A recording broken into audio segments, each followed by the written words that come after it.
Ça, vous m'entendez bien? C'est pas trop fort. Avant de rentrer dans le vif du sujet, on va juste faire un petit update sur la communauté des différents projets. Et ensuite, déjà, merci à tous d'être présents. Il y a de plus en plus de monde aux events, donc on est très contents. Ça prouve que ça résonne, surtout avec les différents sujets qu'on a mis en place. N'hésitez pas à toujours faire des feedbacks pour que vraiment on puisse améliorer le format des events et les intervenants. Merci du coup à Coralie de Sezloft pour avoir sponsorisé l'event et Alex de Lonscale pour participer. Merci aussi à Partout pour les locaux et héberger cet event. Merci. Et petit update du coup sur la communauté. Donc maintenant, il y a plus de 2000 depuis quelques semaines maintenant. Donc quand même un gros reach. Entre 600 et 900 utilisateurs actifs par semaine, donc c'est vraiment beaucoup. Et en plus, je trouve que la qualité des messages est à chaque fois hyper pertinente. Enfin, elle n'a pas évolué en moins bien depuis le début. Donc ça, je trouve qu'il y a beaucoup de valeur à tirer de cette communauté. Et merci à tous de participer à tout ça.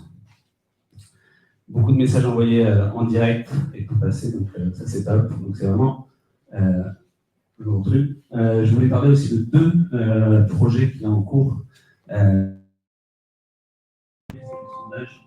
Des salaires. On l'a fait l'année dernière et là c'est un update. N'hésitez pas à participer si vous l'avez pas fait. C'est vraiment utile pour vraiment y voir plus clair vu que c'est un métier qui est encore nouveau dans la tech. Et enfin, on a lancé récemment un partenariat avec Krill. On n'en a pas du tout parlé. Le premier message sera demain. Donc Krill, en fait, c'est une plateforme qui permet de benchmarker les outils B2B et surtout le pricing en cours. Je pense qu'on a eu 50 000 messages sur le Slack de combien tu payes ta licence Sezloft, Salesforce ou autre. Dans votre contrat, vous n'avez pas le droit de le dire. Sezloft, ça va possible. On va en prendre un autre. Et du coup, donc, il y aura un premier message demain et l'idée, c'est un peu de récolter un peu les différents outils qui sont utilisés, voir quel stack vous utilisez et avoir aussi les pairs, comment les nouveaux outils qui s'ajoutent, etc., s'ils sont vraiment des boîtes un peu similaires. Voilà, je vais laisser la place à Coralie et Alex pour la présentation. Merci. Bonsoir à tous. Merci beaucoup d'être avec nous. Alors, on va faire une petite opération technique. On va changer d'ordinateur.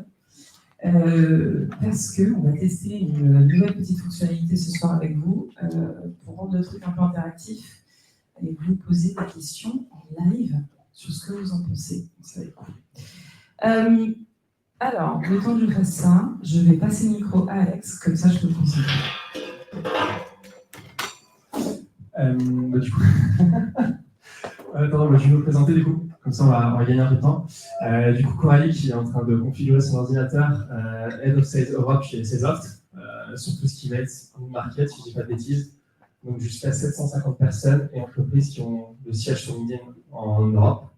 Donc si c'est votre cas, n'hésitez pas à parler avec Coralie, si vous avez des problématiques de sales engagement. Et du coup, Alex, moi je suis le cofondateur de Landscape. On est un petit peu moins connu que Sezloft,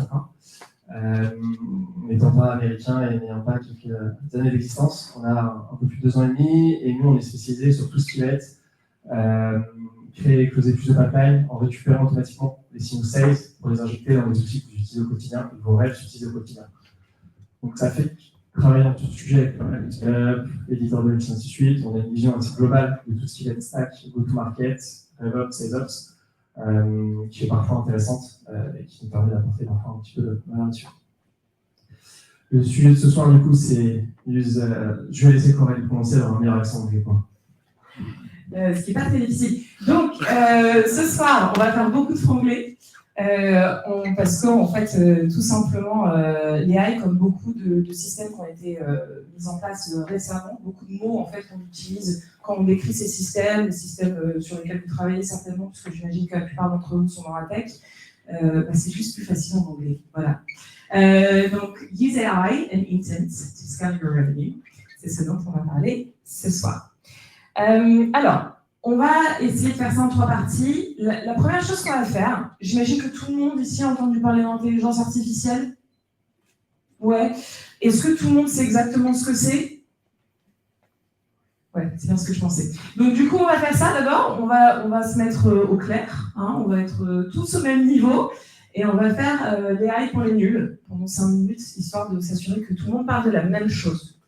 Une fois qu'on aura fait ça, on va discuter de son application dans le business. Qu'est-ce que ça veut dire en termes d'opportunités pour nous, en termes de challenge, et ce qu'on voit comme trends, comme choses qui émergent, sur lesquelles il faut qu'on s'adapte et il faut qu'on optimise.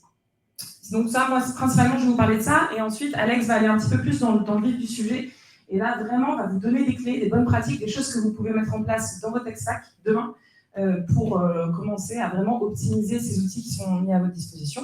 Et puis à la fin, si vous avez des questions, on essaiera d'y répondre. OK ? Donc, l'intelligence artificielle pour les nuls. Alors parfois c'est intelligence artificielle, parfois c'est artificial intelligence, c'est comme vous voulez. Voilà. Alors, on va commencer par un petit sondage. Donc sortez tous vos téléphones. Vous pouvez essayer de scanner le QR code et dites-nous si ça marche. Sinon, vous pouvez aller sur site.com et mettre ce petit lien. Ah, il n'y a pas Internet. On n'avait pas prévu le truc. On avait tout prévu, mais pas ça. Il n'y a pas un guest? Ah, attention, il y en a un qui a mis. Donc, il y a une personne qui a Internet. Est-ce que cette personne peut faire un partage de connexion pour les 60 personnes dans la salle? Super. Donc, il y en a pour lesquels ça fonctionne. Ouais. Les autres, il faut changer d'opérateur. Est-ce qu'il y a des gens de chez SFR ou Orange? Parce que c'est le moment de filer vos cartes business, s'il y en a encore ça. Donc voilà, à quoi vous pensez? Asimov, alors ça, je ne sais pas ce que c'est. Machine learning, qui revient assez souvent. Messenger, Spielberg, le futur. Ouh, le futur, c'est maintenant. LLM, il y en a qui ont bossé. Est-ce que tout le monde sait ce que c'est un LLM? Levez la main ceux qui savent. Ok, il y en a quelques-uns qui ont bossé. C'est du Large Language Models. C'est les modèles sur lesquels on forme les intelligences artificielles comme ChatGPT, dont on va parler aujourd'hui. Entraînement, automatisation, ça c'est un bon mot aussi. Il y a des sales dans la salle. Qu'est-ce que c'est Asimov? Qui sait? Ah, c'est la science-fiction. Okay. Un auteur de science-fiction qui a créé 3 lois qui a écrit 3 lois pour l'intelligence artificielle d'une manière un peu plus large que juste les machines. Ok, j'ai loupé celui-là durant mes 3 semaines d'écoute intensive de podcasts sur l'intelligence artificielle avant de venir nous voir aujourd'hui. Idiocratie, librairie, prédictif. Donc il y a des choses assez intéressantes. Donc on voit que ce qui revient quand même beaucoup, c'est ChatGPT et du coup le machine learning qui sont évidemment très interconnectés puisque ChatGPT, qui a été lancé en novembre de l'année dernière, ChatGPT 3, utilise le machine learning et même le deep learning pour pouvoir faire ce que ça fait aujourd'hui et nous aider notamment à créer cette présentation évidemment. Alors, moi quand je pense à intelligence artificielle, j'essaie un peu de faire cette propre réflexion. Effectivement, le premier truc auquel je pense, c'est ChatGPT. Donc ChatGPT, ça a été créé par une entreprise qui s'appelle OpenAI, qui est une startup scale-up américaine, qui en fait, donc ChatGPT, celui qu'on connaît, celui qui a vraiment révolutionné un petit peu les choses récemment, en novembre 2022, c'est ChatGPT 3.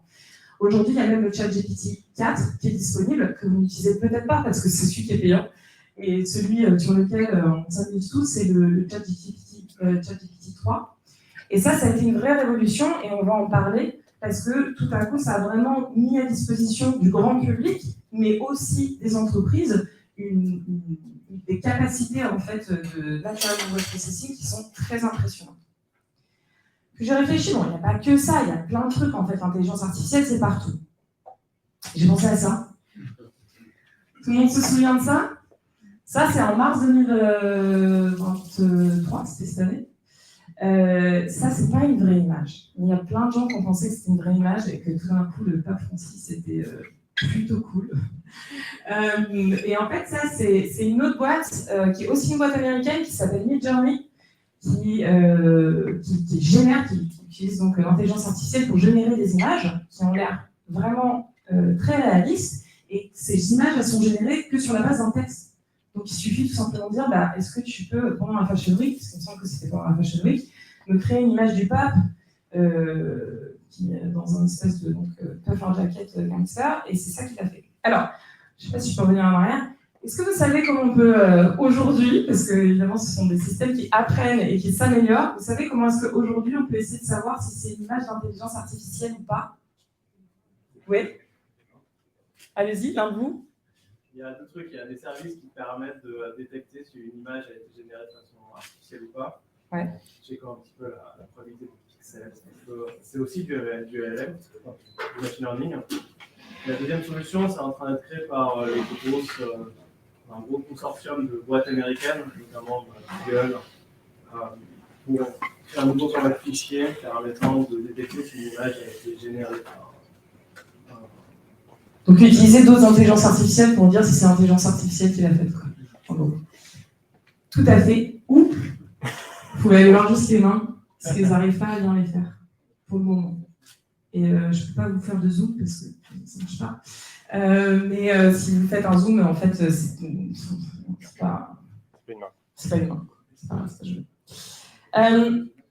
Et puis je pensais qu'en fait, c'est partout l'intelligence artificielle. À chaque fois que je prends mon téléphone et qu'il me scanne le visage pour que je l'ouvre, ça c'est l'intelligence artificielle.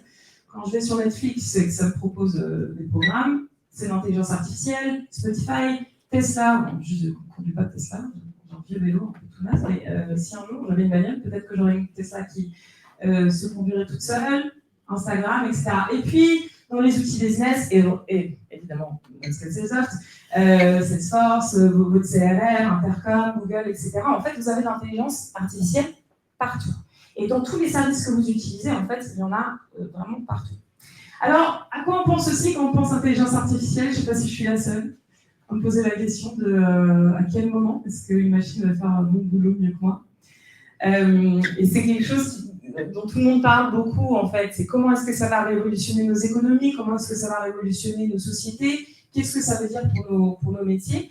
Et de manière assez intéressante, souvent, ce qui a été automatisé, si on pense à l'industrie, ça a été des métiers plutôt peu qualifiés. Or, aujourd'hui, l'intelligence artificielle a plutôt tendance à venir remplacer des métiers un peu comme les nôtres, qui sont des métiers plutôt qualifiés. Tout le monde est en PLS, en train de se dire qu'est-ce que je vais faire dans mon avenir. On pourra en discuter pendant le cocktail si vous voulez.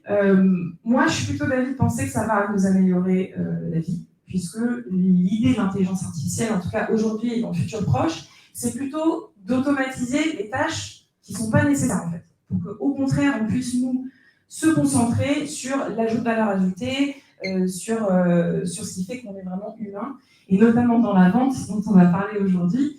Mine de rien, c'est pas juste une question de feature, c'est pas juste une question de ce que vous pouvez faire, c'est une question d'humain, comment est-ce qu'on s'entend, si on peut être partenaire, etc. Vous pensez peut-être à ça aussi? Non? Il y en a qui pensent à ça dans la salle, levez la main?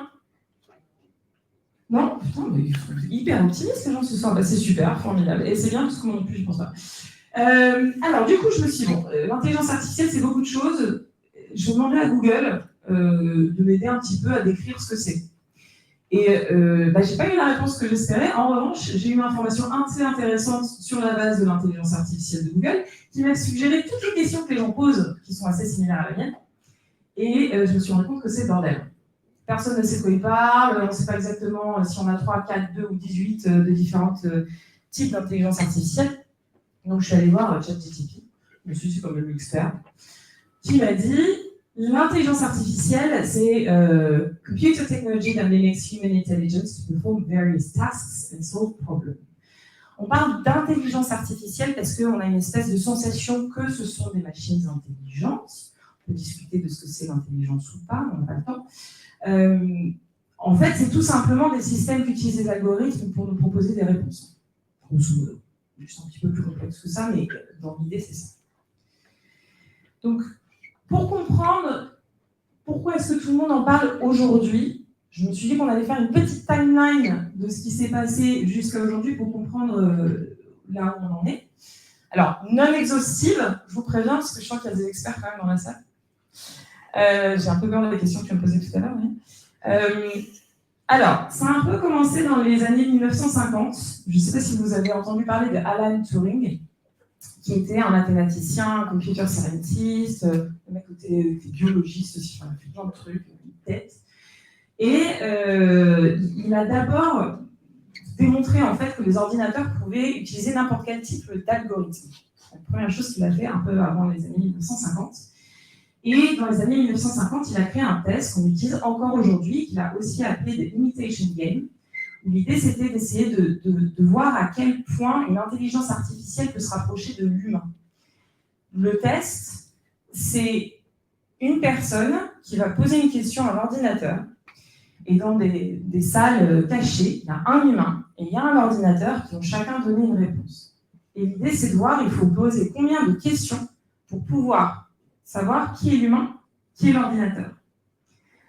Aujourd'hui encore, ce sont des tests qui sont réalisés. Il y a même une compétition depuis 2006 où avec plein de personnes qui se mettent dans une salle pour essayer de tester les plus grandes, les plus puissantes intelligences artificielles pour savoir si ce sont des humains ou si ce sont des intelligences artificielles.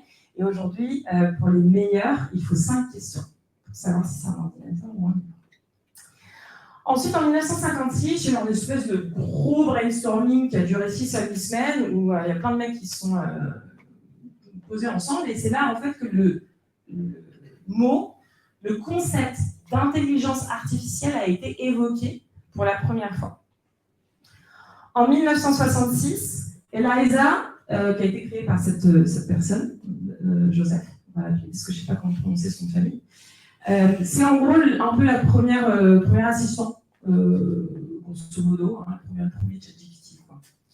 Ensuite, il y a un truc qui s'appelle AI Winter. Ça n'a rien passé. Il n'y a pas vraiment eu d'innovation. Ils se sont plantés un peu. Ils ne savaient pas trop ce qui se passait. Donc, il ne s'est pas passé grand-chose à ce moment-là. Et là, en 97, quelque chose qui est assez important, c'est que Deep Blue, qui est un logiciel d'IBM, en utilisant le machine learning, a regardé plein de jeux d'échecs et a battu pour la première fois Garry Kasparov, qui était le meilleur joueur du monde aux échecs. Ça a été une révolution. Pas très longtemps après, 20 ans après quand même, AlphaGo de Google a battu le meilleur joueur de Go en Chine. Et là, ça a aussi créé quelque chose d'assez intéressant. C'est un peu de la même manière, on appelle ça, il y en a qui appellent ça le Sputnik Moment de l'intelligence artificielle. Sputnik, donc vous savez, c'est le satellite russe qui a été envoyé pour la première fois dans l'espace. Et là, les US se sont dit, OK les gars, dans 10 ans, je ne sais pas dans combien de temps, on va avoir un mec sur la Lune. Et ça les a vraiment poussés, en fait, ça les a motivés, ça les a challengés à investir énormément d'argent pour aller mettre le premier homme sur la Lune. C'est un peu la même chose qui s'est passé là en Chine, où il y a eu 280 millions de personnes qui ont regardé ce fameux jeu de Go avec cette intelligence artificielle. Et les mecs, ils étaient dingues. Ils se sont rendus compte qu'il y avait une intelligence artificielle américaine qui avait battu leur meilleur joueur au monde de Go. Et du coup, les gars ont dit, dans 10 ans, on sera les meilleurs sur l'intelligence artificielle. Ils mettent plein de choses en place pour pouvoir supporter ça. Par exemple, ils payent les loyers des locaux, des startups qui se lancent dans l'intelligence artificielle. Si vous êtes CEO d'une start-up en Chine dans l'intelligence artificielle, vos enfants ont une place garantie dans les meilleures écoles de Chine. Donc le gouvernement chinois essaie vraiment de mettre en place des choses pour faire en sorte que les mecs se mettent à l'intelligence artificielle. Et enfin, ChatGPT, dont on va parler un petit peu. Tu voulais donner une stat ou deux sur ChatGPT? Il y a Coralie qui m'a appris un truc en préparant la présentation sur ChatGPT, je ne sais pas si vous savez. Avec son essor à peu près en 2017. Est-ce que vous savez l'origine de ChatGPT? Sur quoi il est basé? Il s'est basé sur quelque chose qui est fourni par un grand nom de la tech, qui développe sa propre intelligence artificielle aujourd'hui, qui s'appelle Brad, qui est sorti il n'y a pas longtemps. Ils sont basés sur les modèles et les technos de Google. C'est assez marrant. Donc en fait, ChatGPT, c'est construit sur Google. Google est en train de sortir son intelligence artificielle qui est sortie normalement bêta, je crois, la semaine dernière, où je sais qu'on y a eu accès. Qui est assez intéressant puisque du coup elle est autoconnectée à Internet. Donc on a testé par exemple aujourd'hui sur des modèles de SEO. Tu fais un peu de SEO, des choses comme ça de temps en temps. Connecté au moteur de recherche, vous lui dites entre deux mots-clés c'est quoi le meilleur, il vous dit. Avec les stats, les tuiles et tout, c'est assez sympa. C'est ça. Et ouais, c'est assez dingue. Et j'avais lu un truc aussi où en fait le nombre de données qu'a ingéré ChatGPT pour pouvoir être efficace, ça prendrait 5000 personnes toute leur vie, si vous voulez les lire. Donc, ce serait un peu assez. Donc, tout ça pour vous dire, il y a 6 applications principales de l'intelligence artificielle que j'ai nommées ici, le machine learning, natural language processing, dont on va parler beaucoup aujourd'hui, puisque c'est vraiment ce qu'on voit principalement dans les systèmes que vous avez dans vos tech stacks. Computer vision, typiquement la reconnaissance faciale, que ce soit sur le téléphone ou dans les rues en Chine. Robotics, ça c'est de mettre de l'intelligence artificielle sur les robots, tout simplement, beaucoup dans le manufacturing. Expert system, c'est la capacité de prendre des décisions sur la base de données, donc des choses un peu spécifiques, ça peut être par exemple la médecine ou la finance. Et autonomous system, ça peut être, je ne sais pas si vous avez des robots qui coupent le gazon ou qui aspirent pour vous, une Tesla qui se conduit toute seule, ou potentiellement un truc qui fait un peu flipper, hein, pour revenir sur la slide d'avant avec la fin du monde, c'est les armes autonomes. On va pas en parler ce soir parce que c'est positif. Maintenant, parlons un petit peu de ce que ça veut dire pour nous dans nos métiers de manière professionnelle. Je vais vous parler je vais juste appuyer sur les stats de 2 études qui ont été faites. La première, c'est The State of AI in 2022 de McKinsey. Et il y a 2 stats qui m'ont vachement intéressée là-dessus. La première, c'est celle-ci. Donc en gros, ils ont interrogé, je ne sais plus combien de personnes, plusieurs centaines de personnes, 1000 personnes, pour savoir, selon eux, en fait, ce qu'il y a de cool avec l'intelligence artificielle et la capacité d'automatiser certaines tâches, c'est que non seulement vous allez pouvoir générer plus de revenus, mais vous allez aussi pouvoir couper vos coûts. Et selon les différentes business units, sont estimées la réduction du coût et l'augmentation des revenus. Et ce qui va nous intéresser ici, parce que j'imagine que la plupart d'entre vous bossent marketing et sales, oui, ben, c'est ça. Et alors, autant on remarque que la réduction des coûts est l'une des plus basses, mais l'augmentation des revenus est l'une des plus importantes. Et je pense, moi, que la raison pour laquelle la réduction de coûts n'est pas aussi importante, c'est un peu ce qu'on disait tout à l'heure, c'est que ça ne va pas remplacer l'humain. Vous allez quand même avoir des équipes de vente. Tout simplement, ce que vous allez faire, c'est que vous allez augmenter leur productivité. Aussi, de manière intéressante, on voit une augmentation des budgets digitaux dédiés à l'intelligence artificielle, là, entre 2018 et 2022, de manière assez importante, puisqu'on a 12% de plus. Donc, prochaine question pour ceux qui ont Internet, ceux qui ont de la chance, c'est quel est, à votre avis, le taux de pourcentage de votre tech stack qui intègre déjà de l'intelligence artificielle? Et Alex, on va vous chanter une petite chanson pendant que vous répondez. C'est love. Tu peux faire de la danse contemporaine? Non, j'y arrive pas. Ok.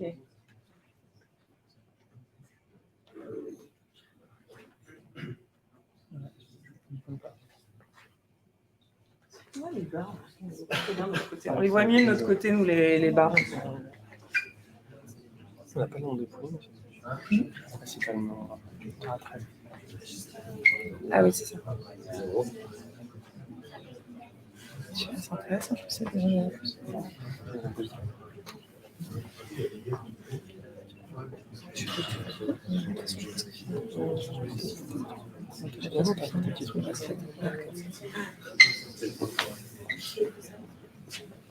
On a une quinzaine de personnes qui ont répondu, donc c'est assez intéressant. Vous pensez que moins d'un quart de votre tech stack aujourd'hui utilise de l'intelligence artificielle.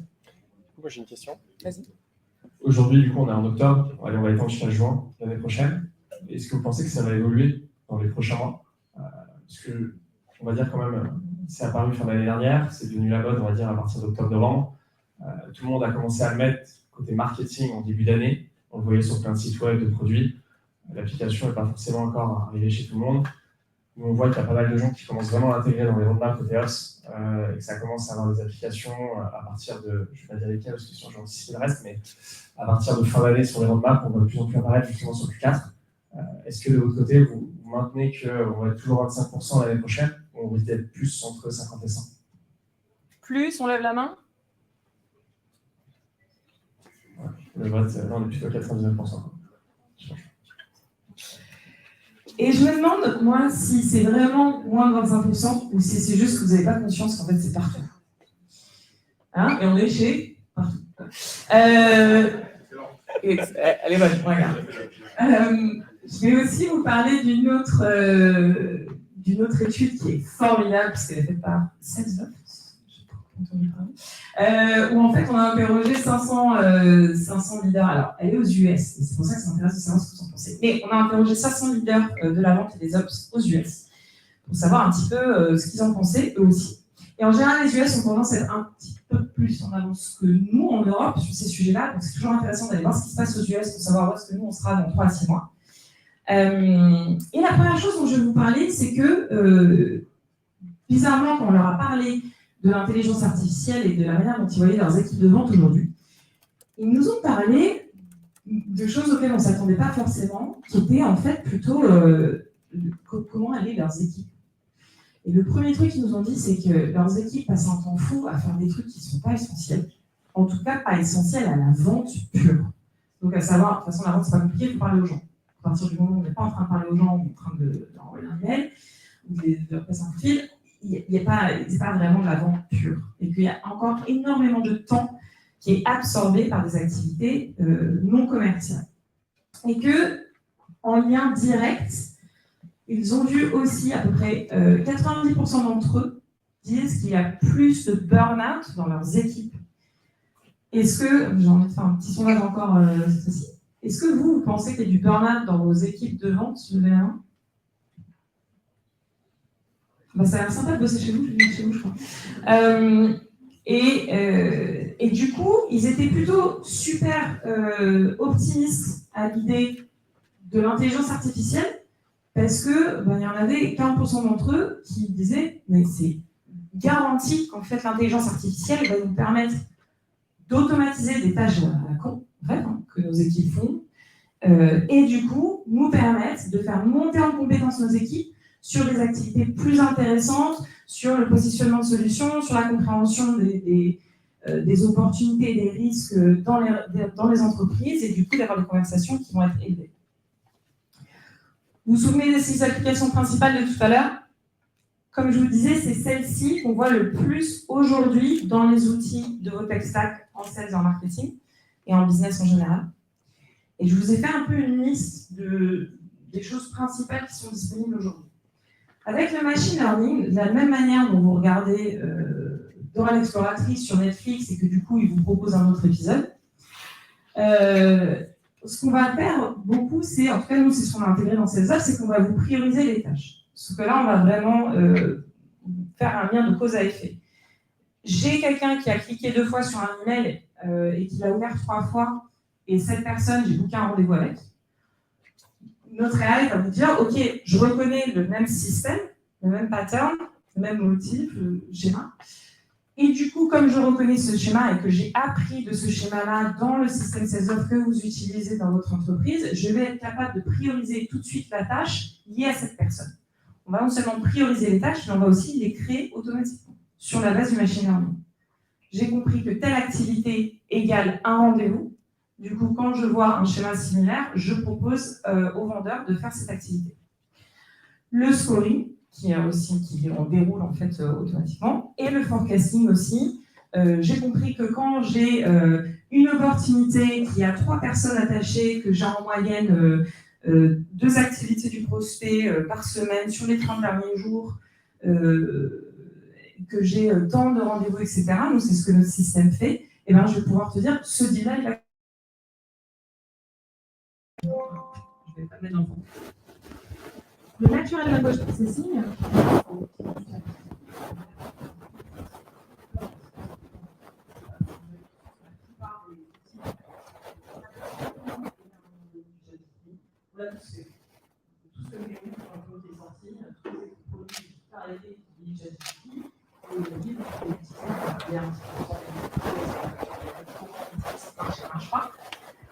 mais la rédaction, évidemment, l'analyse de texte dans Natural Language Processing, la reformulation, transcription.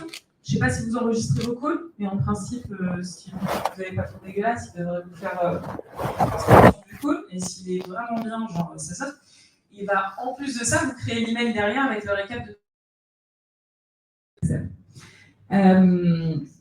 les résumés d'appel, les sentiments. Je reçois un email, ça a l'air plutôt positif, donc je vais le catégoriser en email positif.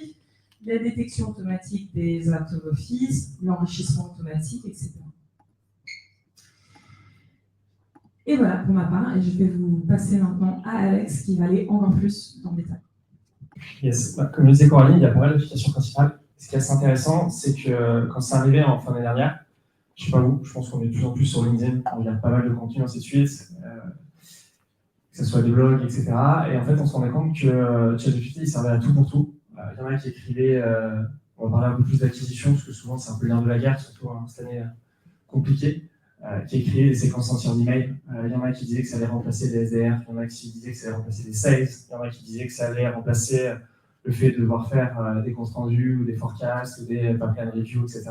Donc ça allait remplacer tout un tas d'actions avec un tas de personnes, et qu'en fait on n'aurait plus besoin de faire rien nulle part, que ce soit d'un côté customer success. Tout le monde s'est dit, OK, ça répond tout seul aux tickets, ça va router tout seul les tickets, ça va faire des feature requests, etc. En fait, quand on regarde un peu, si on fait l'état des lieux aujourd'hui, on se rend compte que... on se rend compte que si on détaille un peu sur la partie acquisition, on va séparer outbound et SEO, ces deux parties d'acquisition qui sont souvent, on va dire, les plus faciles à mettre de là-dedans. Il y a des choses qui marchent, et il y a des choses qui ne marchent pas. Et en fait, il y a pas tant... enfin, ça marche sur des choses précises. Par exemple, des citations. On va donner un gros bloc de test à ChatGPT, on va lui dire résume-moi ça en 8 mots maximum pour parler à des directeurs marketing. Et il va nous résumer ça en 8 mots maximum pour parler à des directeurs marketing.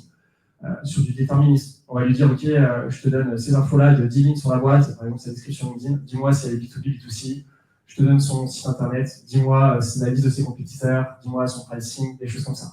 Ça marche bien.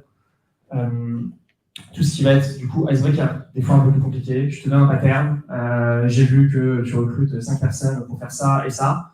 Remplis-moi les 2 cases-là en parlant à ces gens-là, en faisant ça et ça. Ça marche bien aussi. Je ne sais pas si vous en servez un peu. Moi, je vois quand même une grosse différence entre il y a 6 mois et aujourd'hui, qui était il y a 6 mois, on balançait un gros prompt aussi pour lui dire tout faire. Et aujourd'hui, c'est plus du ping-pong. C'est-à-dire que souvent, quand vous prévoyez vos prompts, quand vous en servez, pour réussir finalement à avoir la cote de 6 mots, vous allez peut-être avoir 3 prompts, souvent ce qu'on appelle les systèmes et les users, je ne sais pas si ça vous parle. En gros, vous avez plusieurs types de prompts, un qui va donner du contexte et un qui va lui demander de faire quelque chose. En fait, on se rend compte qu'il y a un gros système, il y a 1 ou 2 users, et à la fin, ça nous donne peut-être 2 phrases. Donc, on lui demande quand même on lui donne pas mal d'infos, on lui donne pas mal d'éléments pour avoir un résultat qui est assez, parfois, synthétique. En SEO, pareil, tout ce qui est paragraphe. Si vous lui demandez de vous faire, je sais pas, un paragraphe sur le SEO avec une catégorisée, ça va bien marcher. On va voir ce que ça va donner aussi avec Google qui arrive, qui est connecté en live Internet. Et tout ce qui va être de l'analyse. Si vous venez des jeux de données, on vous demande de trouver des points communs, ça marche plutôt pas mal. Il faut le guider, donc ça marche plutôt pas mal. Pourquoi ça marche pas? Si demain vous lui demandez de drafter une séquence, par exemple, outbound, d'email, LinkedIn complète, ça marche pas. C'était la mode fin d'année, tout le monde a commencé à le faire, aujourd'hui ça marche pas. Vous pouvez me contredire si vous pensez que ça marche, parce que quelqu'un pense que ça marche. Bon, ça je suis rassuré. Donc ça marche pas. Et ce qui est même assez surprenant, c'est qu'il y a plein de gens qui l'ont fait un peu n'importe comment, qui a saturé nos canaux aujourd'hui. On a de plus en plus de canaux qui sont saturés, et du coup on doit encore plus faire des choses différentes ou ingénieuses pour réussir à sortir du lot. Donc ça complexifie en fait notre boulot aujourd'hui, parce que ça a rendu des choses accessibles qui n'étaient pas forcément avant. Du coup, c'est plus facile de les faire, donc il y a plus de monde qui les fait, et du coup, ça complexifie un peu le process. J'ai pas mal vu aussi que ça allait remplacer le boulot de SDR, parce qu'en fait, c'est générer des séquences d'emails, prendre des rendez-vous, etc. On voit que c'est pas trop le cas encore aujourd'hui. Et côté SEO, on voyait aussi que ça allait écrire des articles de blog entiers. En fait, il y aurait plus besoin de personnes côté SEO. J'ai pas l'impression que ça marche très bien non plus. On a essayé sur des articles de blog, ça n'a pas trop bien marché. Il y a une boîte, je crois, qui s'appelle Chris, qui est une espèce de truc de messenger sur les websites, qui soi-disant a généré, je crois, ils ont généré 23 000 pages en SEO avec de l'IA. Ou moins plus soin, ça avait l'air de marcher à peu près. Je ne sais pas les résultats au bout de 6 mois, 1 an, et maintenant que ça s'est démocratisé. On va rentrer du coup un peu plus dans le contexte, comment réussir à utiliser ça dans notre quotidien pour réussir à scaler notre revenu. ce qu'on entend par scaler le revenu, ça va être de générer plus de chiffres, donc avoir plus d'impact, mais aussi soit avoir un impact qui va être de faire gagner du temps sur des tâches répétitives à nos équipes, à nos collabs, qui permet du coup de faire qu'ils vont se concentrer sur leur vrai métier à valeur ajoutée. Parce que du coup, si, j'imagine que Vincent, on a majoritairement des apps, avec Business Apps, le boulot de la plupart des gens dans cette salle, c'est de faire gagner du temps au sales, au market, tout ce qui va être customer facing. On est d'accord là-dessus? Et du coup, comment on leur fait gagner du temps sur les tâches à faible valeur ajoutée ou des choses qu'on peut automatiser? Des fois, ça peut être des petites choses qui ont de la valeur ajoutée, mais qu'on peut automatiser assez facilement et qui sont très répétitives. C'était toi. Ouais, c'est juste pour revenir là-dessus et pour valider cette information et valider ce que tu disais en fait sur le fait que l'acquisition, c'est vraiment l'air de la guerre aujourd'hui. Est-ce qu'il y en a aujourd'hui qui ne sont pas focus sur générer du pipe? Voilà. On a bien 30% qui disent que c'est le truc le plus important cette année. On a tous, j'espère que vous êtes tous régalés pendant le Covid, parce que moi je me suis régalée pendant le Covid. Et non, par exemple, je sais pendant le Covid. Et vraiment cette année c'est plus la même chose, quoi. On peut plus tout simplement attendre que ça tombe et envoyer le contrat. Il faut vraiment être hyper stratégique là-dessus. On vous a préparé un petit sondage, parce que le nom de la catégorie, c'est User Intent, tout ce qui est revenu. On s'est demandé, avec notre petit ami Slido, c'est quoi le type de signaux aujourd'hui? Quand on vous dit signaux, à quoi vous pensez? Et c'est quoi le type de signaux que vous captez pour aider vos équipes de vente, du coup, à mieux vendre, à créer plus de deals, plus qualifiés, ainsi de suite, mais également à les rendre plus productifs, plus concentrés, par exemple, sur le bon compte, etc. Type de signaux global, à quoi vous pensez et qu'est-ce que vous captez dans vos boîtes respectives? Il y a une personne dans la salle en casquette qui n'a pas le droit de répondre. Je vois 3 casquettes, du coup, je suis un peu confuse. 4.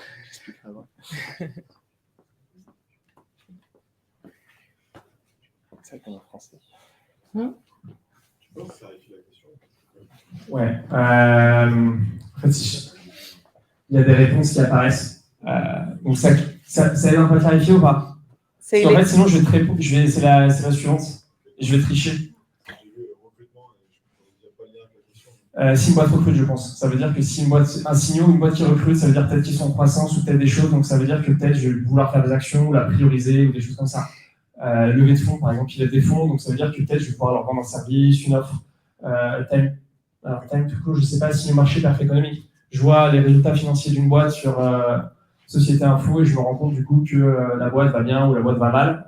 Et du coup, si j'ai un service, par exemple, horrible de virer des gens, par exemple, de conseil en virer des gens, si je vois que la boîte va mal, j'ai peut-être une prestation à offrir. Ça va être un trigger, peut-être. Je ne sais pas si tu utilises ce. Ouais, non, c'est plus orienté genre, sur ce que nos équipes de vente doivent percevoir de leurs clients, parce que nous, on doit percevoir de notre équipe commerciale. Total. Tous les signaux que vous allez utiliser, que ce soit vos équipes de vente, vous, que vous allez essayer de capter pour les alimenter, qui vont capter pour vous alimenter, global. Et c'est marrant, il y en a un quand même qui est intéressant, mais qui n'est pas trop mentionné.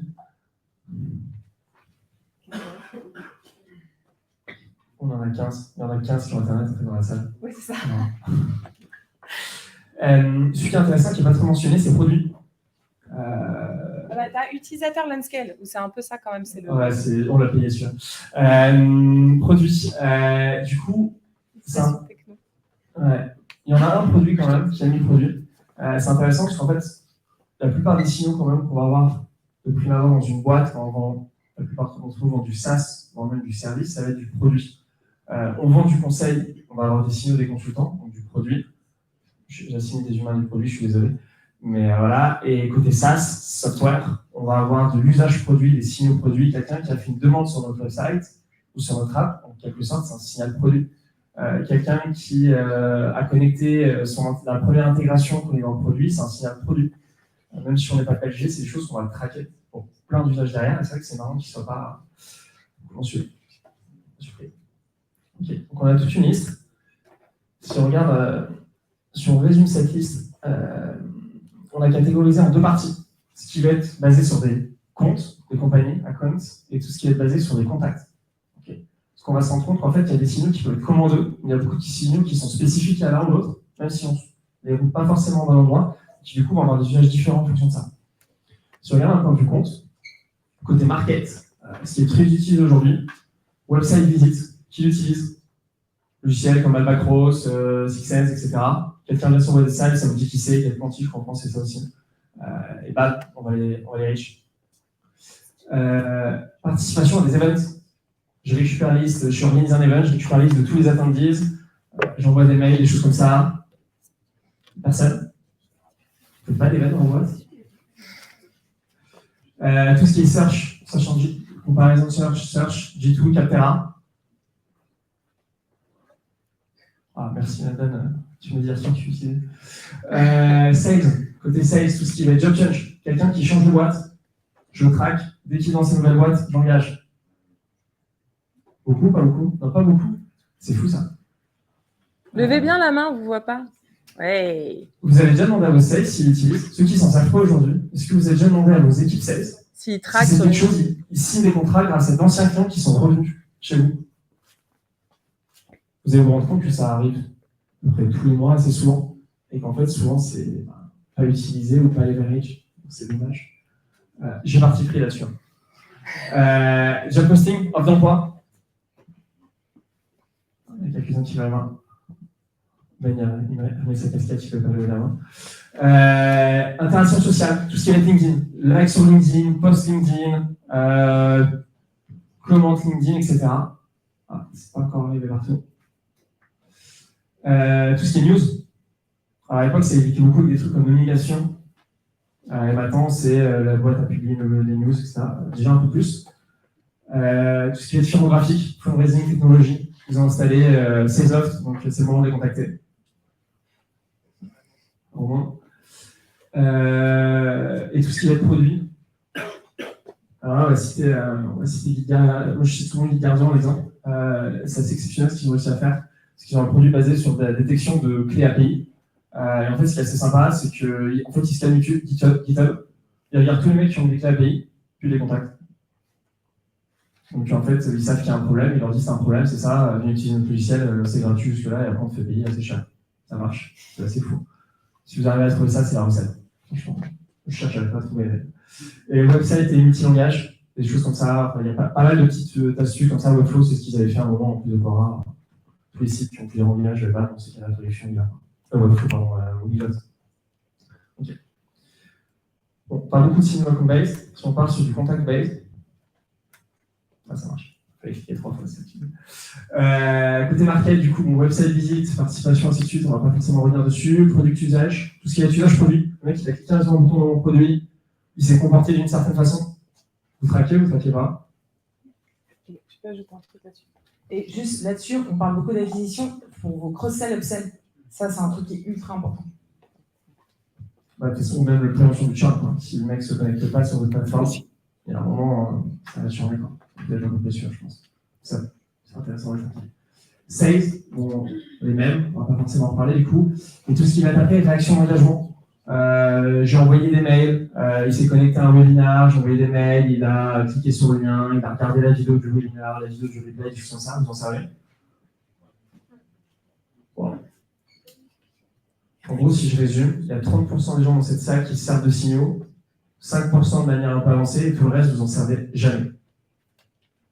C'est juste en conclusion. Wow. Ok. Avant de passer à la suivante, ici, malheureusement, ça marche. Surtout en 2023, on est dans un temps économique qui est assez compliqué. Les canaux sont sursollicités. Merci Lia en partie. On se rend compte que du coup, c'est quand même mieux quand voilà, je suis un spécialiste des métaphores, et c'est chez moi, ça fait rigoler à chaque fois, je vous en fais une que je fais tout le temps. Si demain vous allez pêcher, je vous donne un bateau, un filet, et je vous envoie au milieu de la Méditerranée. Vous y allez avec ou sans le sonar? Le sonar, c'est ce qui permet de détecter où il y a des poissons. Donc vous y allez avec le sonar ou sans le sonar? Ok. Les signaux, c'est à peu près pareil. Ça veut dire qu'aujourd'hui, il y a 70% de la salle qui s'amuse à pêcher, sans savoir où ils vont pêcher. Quand vous prenez votre bateau, tournez à la Méditerranée, ils vont filer toute la journée dans le temps. Ça marche peut-être, mais c'est pas optimal.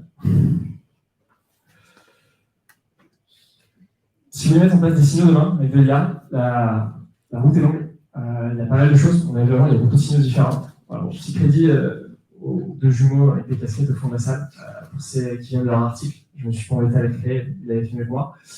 Mais en gros, les signaux, c'est génial. C'est génial. C'est génial. Par contre, un signal tout seul, souvent, c'est pas idéal. Ce qui va être idéal, c'est quand je vais réussir à en cumuler plusieurs. Il n'y a pas de recette magique. Si j'arrive à en cumuler 1, 2, 3, je vais détecter potentiellement des patterns que l'IA de CESOC va être capable de me dire si je vais signer dans le forecast ou pas pour la fin du mois. Mais toujours est-il que je vais détecter des patterns qui vont déclencher des actions qui vont permettre du coup d'aider mieux mes équipes, de poser plus, de créer plus de pipelines, ainsi de suite.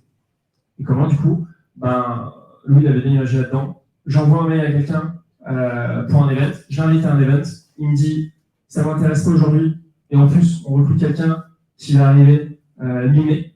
Ok, j'ai détecté le new hire, la personne qui est arrivée dans le poste, du coup, je engage la personne, ça vous meeting. Ça, c'est des choses sur vos équipes, vous pensez qu'ils font aujourd'hui ou pas? Même manuellement. Ok.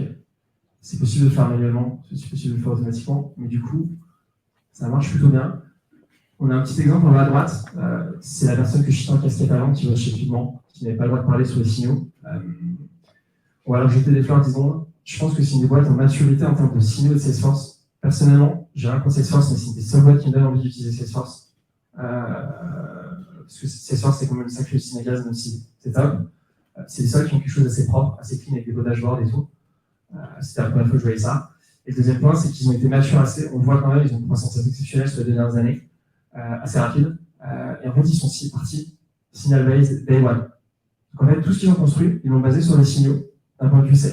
Alors, au moins, ça évite toute la conduite du changement derrière.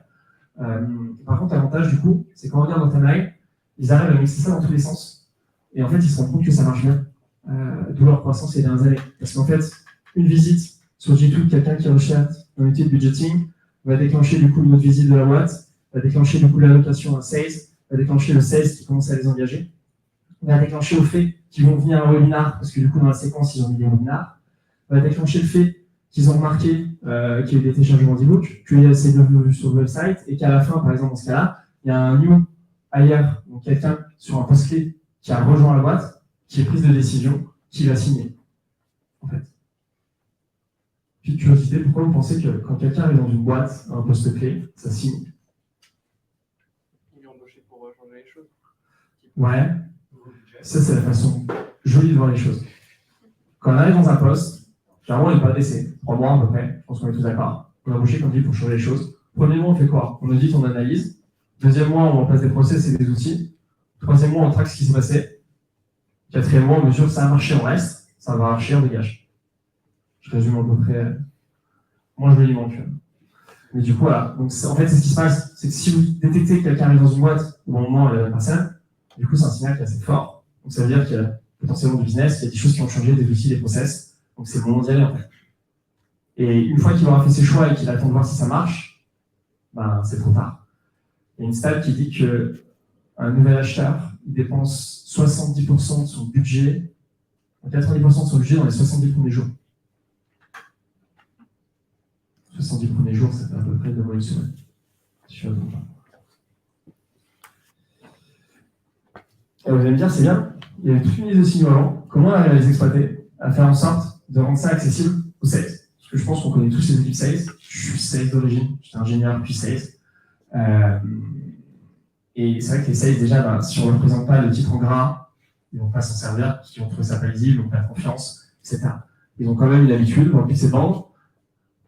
Et du coup, si c'est mal présenté ou quoi dans le CRM, on leur met plein de données, etc., ils trouve ça super intéressant et ils vont me dire ça sert à rien, je comprends rien ce que tu m'envoies et ciao. Donc comment on fait en fait pour récupérer ces choses-là et le rendre exploitable pour eux? Pardon. Parce que pareil, si vous allez voir un sales demain, vous vous dites ok, il y a un mec qui a visité le website, je lui ai fait une espèce de petite séquence, il a cliqué dans le produit, donc du coup c'est le moment d'aller lui parler. Si vous n'avez pas plus de contexte, clean, dans ces outils à lui, ça va être compliqué. Donc comment on fait en sorte de mettre ça au bon endroit, de la bonne manière? Vous avez où pouvez construire les choses maison. Bon, après, il y a des outils qui existent, mais là, j'ai pris un exemple sur les attaques pas, c'est quelque chose qu'on connaît bien, c'est quelque chose en fait qu'on voit chez Unscale, et qui est un exemple que je trouve assez intéressant, parce que l'attaque pas en fait est très sous-estimé aujourd'hui comme la plupart des signaux. Quand je vous dis d'emploi, si une boîte par exemple recrute un SDR manager, Pour vous, le signal, ça va être qu'ils recrutent un SDR manager. On est tous d'accord là-dessus? Sauf qu'en fait, dans une offre d'emploi, il faut savoir que c'est l'endroit où vous avez plus d'informations sur une boîte, sur tout ce qu'ils rencontrent, c'est-à-dire les payes, la description de la boîte, les outils qu'ils utilisent, toutes ces infos-là, le seul endroit où vous les trouvez, c'est dans les offres d'emploi. Premier point, nous on avait fait le test, on a fait un webinaire en avril là-dessus. On avait testé du coup de générer des hooks avec de l'AI. On avait pris 1000 compagnies, monde entier, qu'on avait pris en entrée pour tester de générer des hooks en fonction de la value proposition de la boîte. On avait mis 1000 avec un résumé du website, on avait extrait le website, on avait un site web, pardon, on avait injecté dedans. On a fait la même chose en prenant les descriptions LinkedIn, les spécialités et un troisième la tagline de LinkedIn à la petite sauveur. Et on a fait la même chose en prenant des offres d'emploi.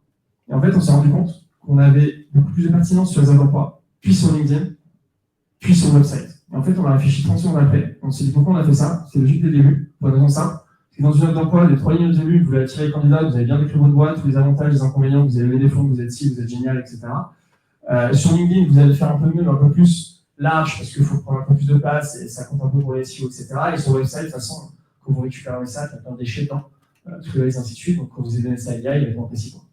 On en revient au même problème. Ouais. Vous avez utilisé quoi pour faire ça? Pour faire quelle partie? Toute cette partie utilisation des signaux. Extrait le website, tu veux l'archi global? En gros, Airtable, on stocke tout dans Airtable, on a mis Airtable toute la liste des 1000 boîtes qui nous intéressaient, qui avaient déjà des offres d'emploi, en fait on est parti des offres d'emploi.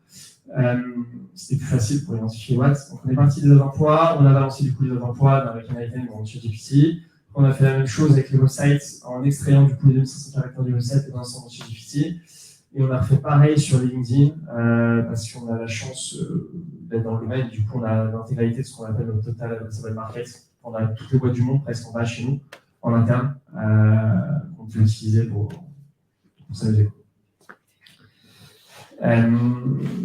Et du coup, si on veut exploiter les signaux, on se rend compte en fait, du coup, si on se concentre un peu sur l'emploi, vous allez décrire la structure de la team en plus de la boîte, vous allez décrire du coup les missions qui correspondent à votre proposition de valeur, vous allez décrire du coup la stack d'outils techno. Et en fait, si vous arrivez à récupérer ça, le jeter déjà dans votre Salesforce par exemple, ou soit ou autre, dans votre Sales en fait, si ça va faire un bon résumé, ça peut leur servir à autre chose. Mais vous aussi, ça peut vous servir à autre chose. Ça peut leur servir par exemple à avoir des arguments de vente, à prioriser des leads, à générer du coup des icebreakers, avec Opera par exemple, on va lui jeter des offres d'emploi, on va lui dire résume-moi, quoi ça en 9 mots pour un persona X. Il va me faire tous les icebreakers avec mon modèle comme on voit sur l'écran. Je ne peux pas zoomer plus, je suis désolé. Et on va voir aussi que ça nous permet de voir les technos. Des fois, des technos avec lesquels on s'intègre, des technos avec lesquels on compete, des choses comme ça, qui sont assez bons dans les vente. Et du coup, tout ça nous permet de faire une dernière chose qui est assez intéressante, c'est du scoring. Parce que le scoring, en vrai, c'est quand même assez génial. C'est un peu le même principe que je pense au bateau de dernier détail. Scoring, c'est le sonar. Ça me permet de dire, OK, je peux donner, j'ai 100 reps, je peux leur donner chacun 30 boîtes par sprint de 2 semaines. Quelle boîte je leur donne? Je vais leur donner le boîte le score le plus fort. Donc il me faut de l'info pour le scoring. Et ça peut me donner des infos pour le scoring, par exemple. Est-ce que vous avez des questions là-dessus sur d'autres signaux? Après celui-là, parce que j'avais déjà la side traite. Mais est-ce que vous avez des questions sur d'autres signaux? Il y a quelqu'un qui a dit aussi là. Personne pour l'instant. Quoi? Ah non, non, pas. Moi, je me dépêche.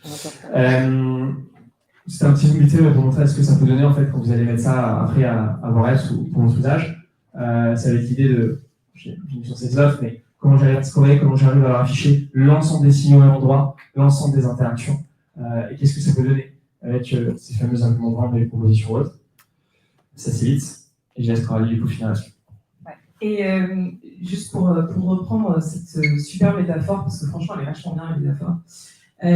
Si vous partez en bateau pêcher et que je vous file un sonar et je vous propose une canne à pêche, vous la prenez ou pas? Vous partez sans la canne à pêche? Tout le monde prend la canne à pêche? Ouais, voilà, nous on est la canne à pêche. Donc, ça dépend combien elle coûte. Ça dépend quand est-ce que tu achètes. La fin de notre quarter, c'est le mois prochain et Clément est juste là. Donc voilà, nous on est vraiment. En fait, l'idée, ce qui est important, c'est que tout ça c'est super. La là où ça va être vraiment important, et là où votre travail d'Ops est aussi très important, c'est pas seulement d'avoir des bons outils, d'avoir les bons signaux, d'avoir les bonnes AI, d'avoir les trucs qui fonctionnent bien, les bonnes data, etc., les bons messages. Parce que c'est beaucoup de travail.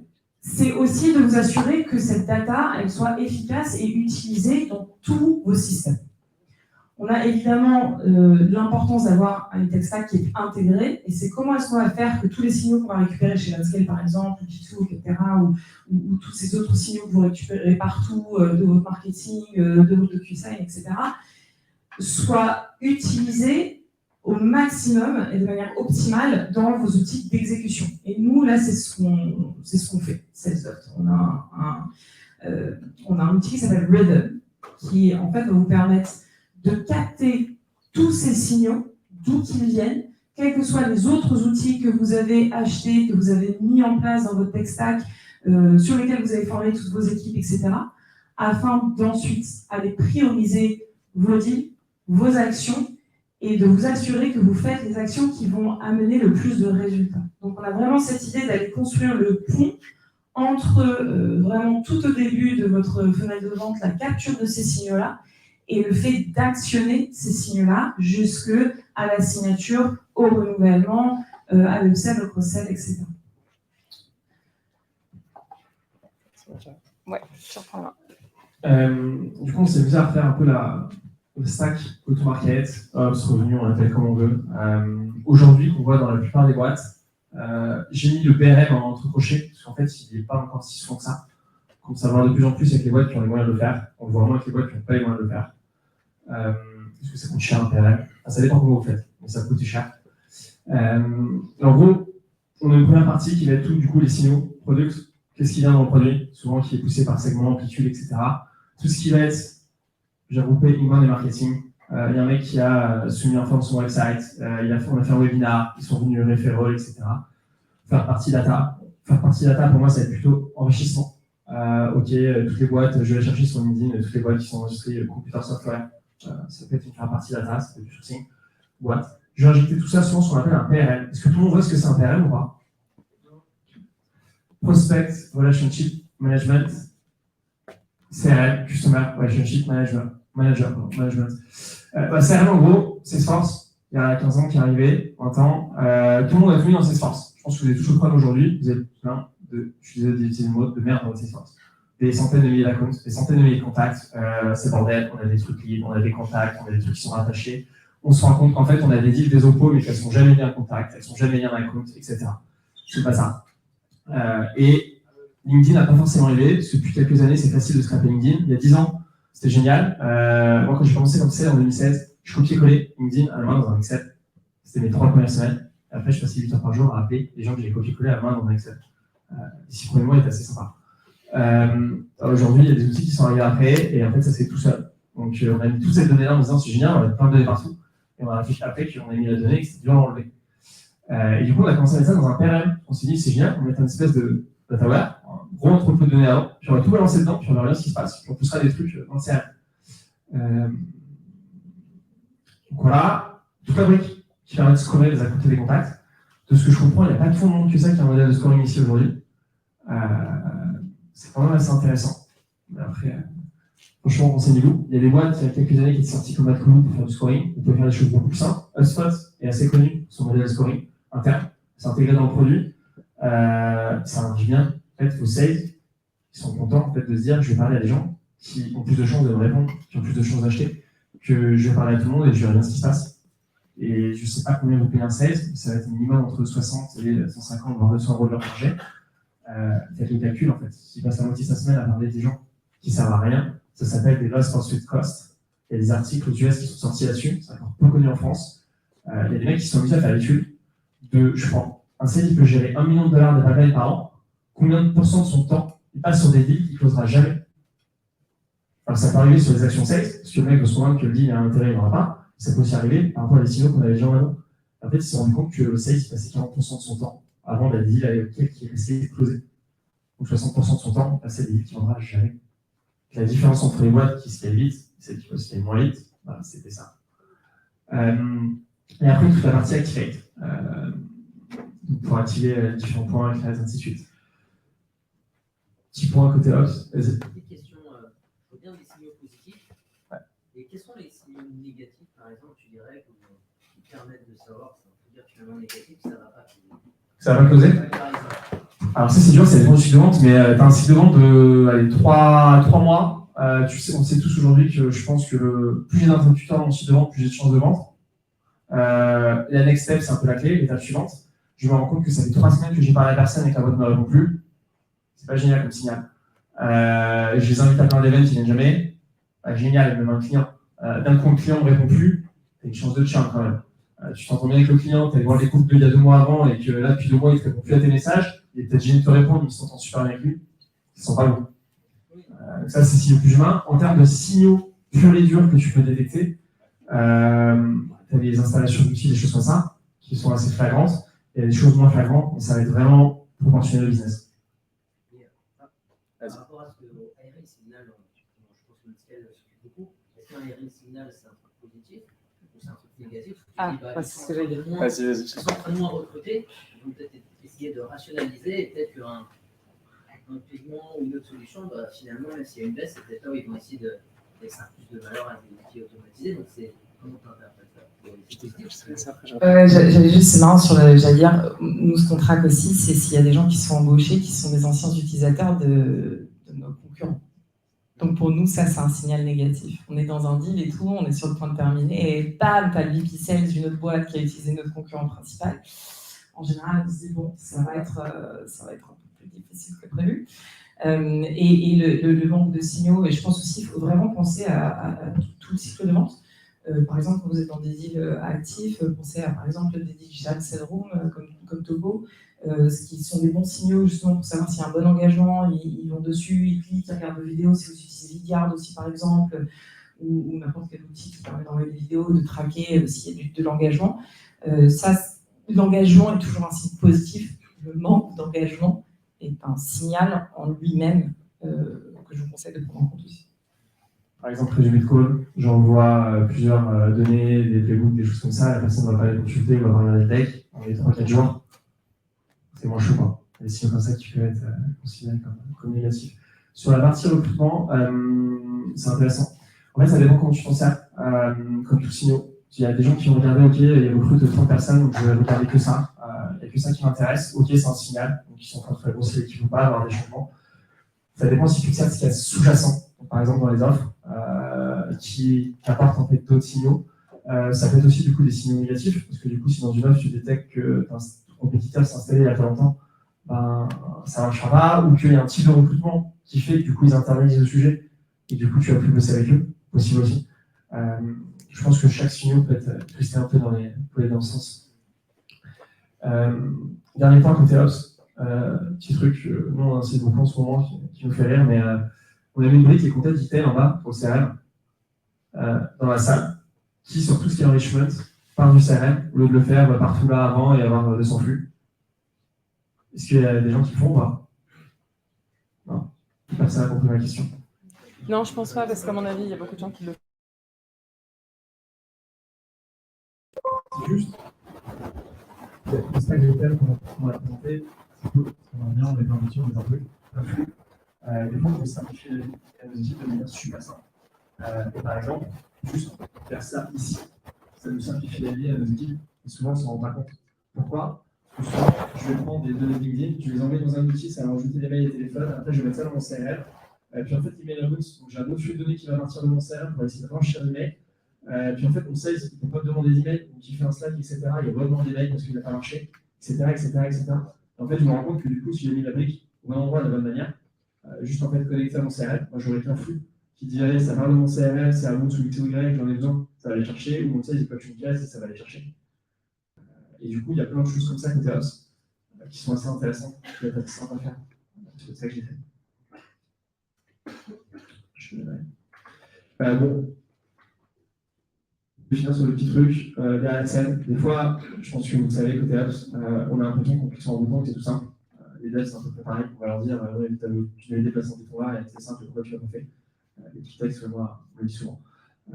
Et du coup, c'est un peu pareil. En fait, on se rend compte que derrière la scène, des fois, il y a des grosses automatisations avec des outils qui sont assez complexes, qui, dès qu'on va vouloir augmenter le volume, va poser des problématiques, etc. Donc Donc on peut construire beaucoup de choses, mais dès qu'on veut scaler quelque chose, souvent, on rencontre des limites. Et donc souvent, la règle qu'on dit dans c'est tester les choses de manière un peu manuelle, automatisée.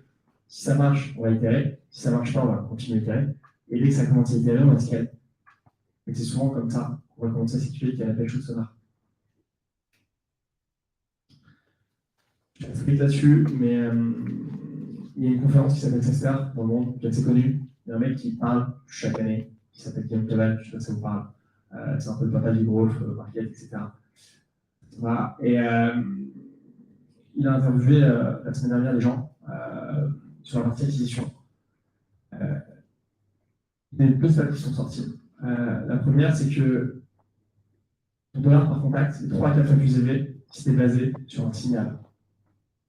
Ça veut dire que le montant de la vente sera 3 à 4 fois plus élevé, la rétention, etc. Tout ce qui en découle, sans compter le nombre de rendez-vous, et ainsi de suite. Vraiment le dollar généré. Deuxième, c'est quand on regarde les channels, tout ce qui va être du coup les sales, outbound ou même scaler de l'outbound de manière automatisée, a toujours un payback inférieur, un tiers inférieur au reste des canaux d'acquisition. Ça veut dire que le marketing est utile, il est très utile, mais c'est juste pour dire que en fait, tout ce qui va être outbound, ça a encore un sens aujourd'hui, malgré qu'on entend beaucoup que les canaux sont saturés. C'est juste qu'il faut faire les choses différemment, il faut éviter de faire tout comme tout le monde, de la même manière que tout le monde. On finit là-dessus. Donc on avait plus de. On a de sondages, on a fait 4 sondages, on devait s'abonner sur un. Donc du coup, on va faire un petit sondage à enlever. Plus de budget. Plus de budget. Du coup, dans vos boîtes, vous êtes plutôt construire ou acheter? Construire, on lève la main. Okay. Acheter, on lève la main. Clément, t'as pris note? Ouais. Intéressant. C'est le grand débat, je pense, on finit là-dessus, mais c'est le grand débat. Souvent, on se dit, je vais reconstruire moi-même, ou je vais le refaire moi-même, ainsi de suite. C'est vrai qu'il y a des points. Il y a un truc qui sont très forts, les Américains, les autres pays, pas mal d'autres pays d'Europe, ils sont très forts en vente, généralement, ils vont faire un produit. Et ils sont très forts, en fait, pour acheter des produits, des SaaS, pour faire gagner du temps, un peu comme hier, à faire dans le boulot. Et ils se rendent compte souvent, en fait, qu'en testant quelque chose rapidement, ils se rendent compte, ils évaluent, ils se rendent compte s'il faut mieux acheter ou pas. Mais ils ont tendance à acheter plus de choses. Pourquoi? Parce qu'en fait, ils se rendent compte que la chose la plus précieuse, c'est leur temps. Et souvent, même, je pense, dans vos équipes et vos managers, n'hésitez pas, quand vous devez défendre des budgets ou des choses, à faire des calculs avec les salaires chargés. Ça porte pas encore assez en France, mais c'est des choses qui sont intéressantes. Parce qu'en fait, vous vous rendez compte que si vous êtes payé, je sais pas moi, $10 de l'heure, chargé, ça va coûter 20 à la boîte, et qu'en gros, si l'outil coûte $100 par mois, et que vous passez 2 heures par semaine à faire les choses manuellement, ainsi de suite, il faut mieux acheter l'outil, etc. Voilà, c'est pour finir là-dessus. C'est un sujet qui tient à cœur. Merci. Merci à tous. Vous avez des questions avant de boire un coup? Premier, on va boire un coup. C'est le traiteur à la vie. En termes d'IA, on parle beaucoup de ChatGPT, etc. Mais est-ce que vous intégrez ChatGPT à vos outils ou bien alors vous pluguez et vous faites des batchs de données? Parce que d'un point de vue sécurité, c'est pas forcément évident non plus, quoi. Ouais, c'est une bonne question. Et ce qu'on voit d'ailleurs, la sécurité, c'est un sujet qu'on n'a pas du tout abordé aujourd'hui, parce que franchement, on pourrait faire toute une soirée là-dessus, et c'est une question qui est très importante. Pour parler de ce que je connais, de ce qu'on fait nous chez Salesloft, on a intégré ChatGPT 3 dans la rédaction des emails. Donc là, tu veux créer une cadence pour, je sais pas, aller vendre un ad de sales, tu mets en fait, voilà, en gros, les personnes à qui tu vends, ce qu'ils essaient de faire, le bénéfice de ton outil, et ça te génère des emails. Donc, je vous conseille toujours de faire une passe dessus, hein, c'est ce dont on a parlé, ce qui fonctionne, ce qui ne fonctionne pas, à quel moment tu utilises ça en déquille, versus à quel moment tu utilises de l'intelligence artificielle pour tout automatiser. Après, ce qui est intéressant, et c'est pour ça qu'on peut revenir très rapidos sur cette slide-là, qui dit qu'il y a plein d'applications différentes avec plein de trucs qui sont. Merci. C'est qu'en fait, ChatGPT, c'est une application vraiment spécifique d'une application de l'intelligence artificielle qui est la génération de texte. Donc nous, on a utilisé ChatGPT dans nos outils. La plupart des outils qui génèrent du texte aujourd'hui, en principe, utilisent ChatGPT. Il y en a qui ont utilisé un propre truc. Lavender, je ne sais pas si vous connaissez, qui se sont retrouvés un peu du jour au lendemain dans une position délicate parce que c'était les seuls qui généraient du texte qu'il y a aujourd'hui, tout le monde le fait. Mais pour le reste, tout ce qui va être priorisation des tâches, tout ce qui est scoring, le forecasting, tout le reste, on utilise, nous, pour le coup, notre propre AI, un truc qui s'appelle Conduct AI, Pattern Planning. Nous, on l'a fait un peu d'une manière différente de notre côté. C'est-à-dire qu'on a développé une intégration native avec ChatGPT et en gros, tout ce qui sort de l'unscale peut être envoyé dans ChatGPT à l'aide de prompts qui sont pré-rédigés par nos clients, qui sont renvoyés en fait synchronisés avec les données qui sortent de l'unscale pour nos clients et qui sont après injectés dans leurs outils. Donc en fait, ils n'ont pas de problème de sécurité de ce côté-là parce qu'en fait, ils n'ont que des données qui sont publiques, qui vont être récupérées et qui sont injectées chez eux. Ils n'ont pas de fuite de données qui vient chez eux et qui vient dans ChatGPT. Donc on a moins le problème de ce côté. Enfin, si j'avais posé la question.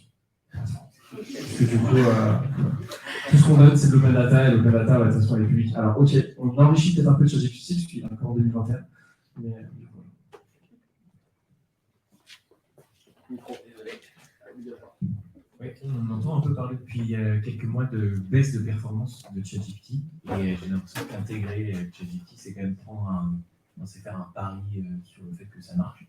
Est-ce que vous avez entendu parler, vous, de ces problématiques-là, de baisse de performance de ChatGPT? Et est-ce que, vous pouvez poser la question au panel aussi. Je commence. Vas-y.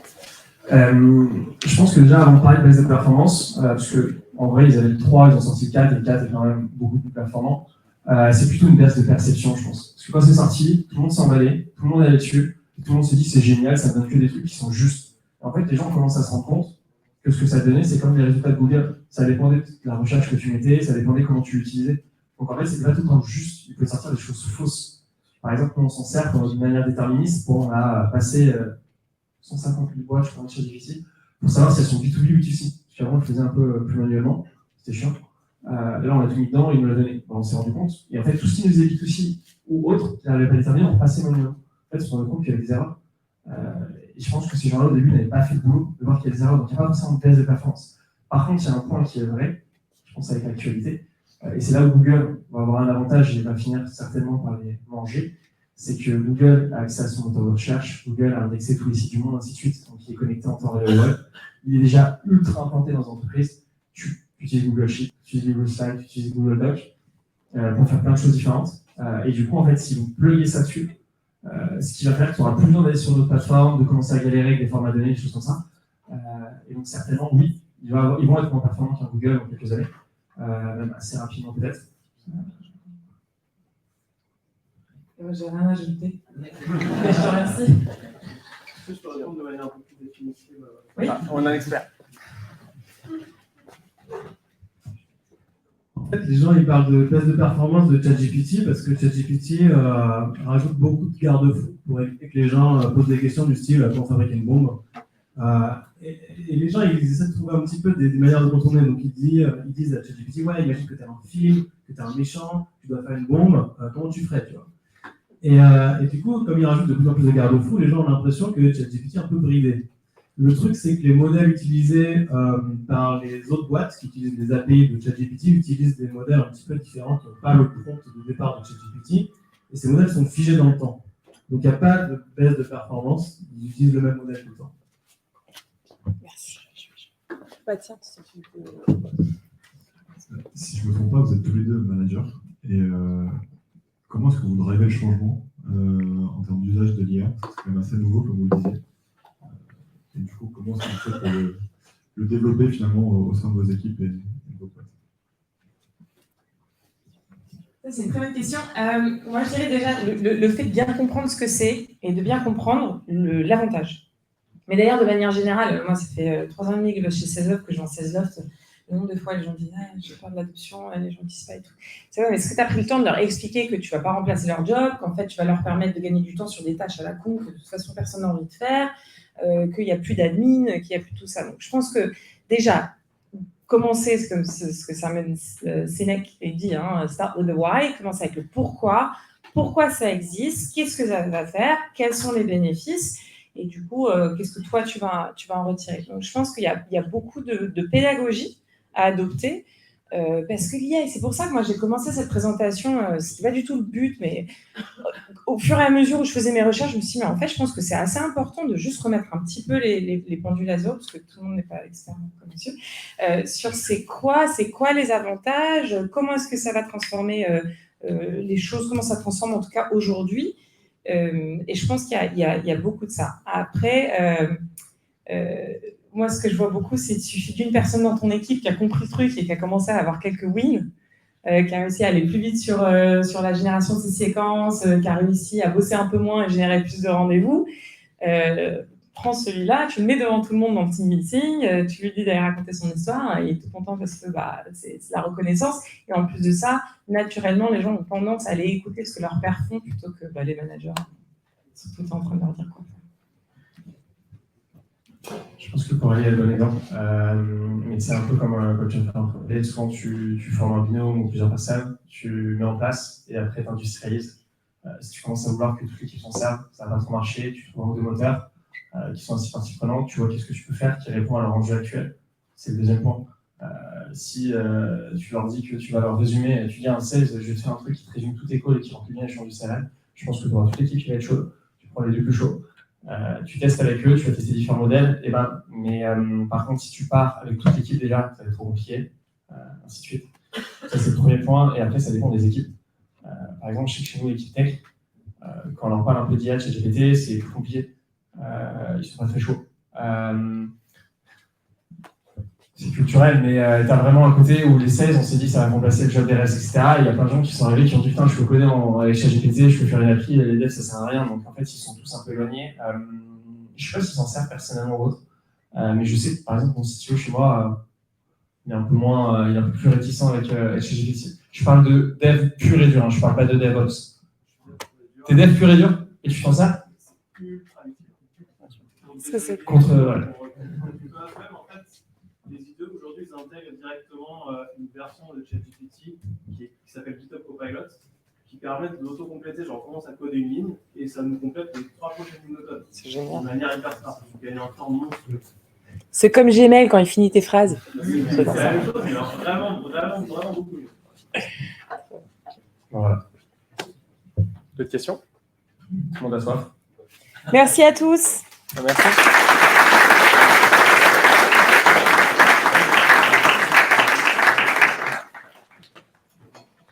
Et des petites choses à boire et on sort de l'apéro apparemment.